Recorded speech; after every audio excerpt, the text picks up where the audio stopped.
Hi, I'm Joe Piva, and this is team number one from Pennsylvania State University, Wilkes-Barre, and they have just finished participating in the 2024 NSPS student competition. So let me start by asking who here uh, was made or decided or volunteered or just took over and became team leader. I did. Yep. David Cross. So tell me how that happened. How did you wind up in that position? So I'm a junior now. Coming into my freshman year, I started to get involved with our surveying society, which is our club on campus for the surveying students. I became the vice president my sophomore year. I was able to meet Tim Birch actually at the PSLS, our state conference. Last year, I talked with him, and he said we were a little late, but we were able to make it. And same thing this year.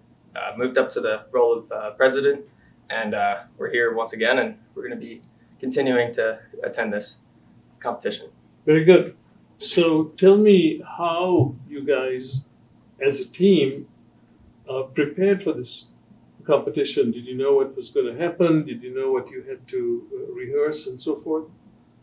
We had no idea coming into this competition, to be honest. I know a couple of the guys here last year were here, but this is my first year, so I personally had no idea what was coming at me and coming into this competition.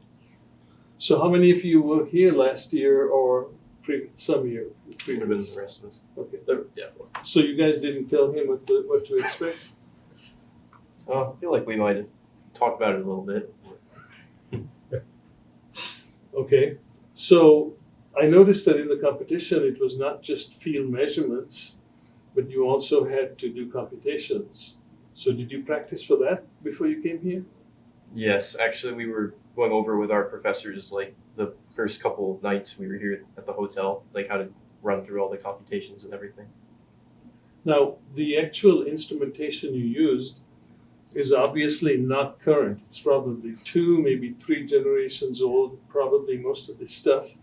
They stopped using it before you guys were born, right? So how did you learn about how to manipulate them, to use them, what the tricks are to use them so that you actually get accurate results? So yes, some of us were here last year and were able to learn how to read some of the instruments. And then we also have like a theodolite at our campus. So our professor went over how to read one of those with us, as well as just getting here Sunday night and going over the instruments with some of the experts here. And when you actually got to the measurement phase, there were 3 different phases. Did you pre-decide who was going to do what in each of those exercises? So when we were here on Sunday night, we went through and we figured out who would be the best fit for each instrument, and kind of diversified the work. So for me, I read the theodolite for the resection, and then for the traverse, we had 2 other people read the compasses while some of us chained. And then for the level loop, we kind of switched on and off. But we tried to kind of spread the workload out so everybody could kind of specialize in one piece of equipment. How many of you currently have jobs in a professional surveying work environment? All of us. Yeah. Okay. So I was just curious if any of you had a especially interesting way that you got into surveying. Was it accidental? Was it something special that happened that told you, aha, this is what I want to do? Anybody want to volunteer? Volunteer. So for me, it was the very end of my senior year, like right when I need to kind of get into college, and I had no idea really what I was going to be doing. So my one math teacher in high school told me about surveying. So I called the local land surveyor, and he said I could come shadow him. And I went out for a day, and he took me around the field. And by the end of the day, I knew that's what I wanted to do for my career. That's great. That's great. So final question would be, what would you take back as an important memory from this exercise? I mean, that could be anything. It could be the travel, it could be the city, it could be the parties, it could be the other people, the other students you met, the young surveyors, or the actual exercises, being on the mall and so forth. So can I ask you what that memory might be? For this competition, I think the biggest thing was meeting all of the young surveyors in the NSPS and all of the people from the other schools.